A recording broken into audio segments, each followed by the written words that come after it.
মশলার মধ্যে যেগুলো নিয়েছি, এটা পেঁয়াজ বাটা। আমি এখানে দুটো মিডিয়াম সাইজের পেঁয়াজ বেটে নিয়েছি, জল ছাড়া, কোনো রকম জল দিয়ে কিন্তু মশলাগুলো বাটিনি। আদা বাটা আছে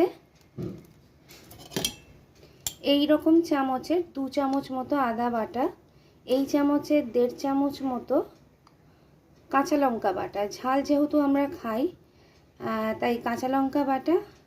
আর এখানে 10 কোয়া মতো রসুন দেয়া হয়েছে বেটে, তবে রসুন বাটায় সামান্য একটু জল দিতে আমায় হয়েছিল।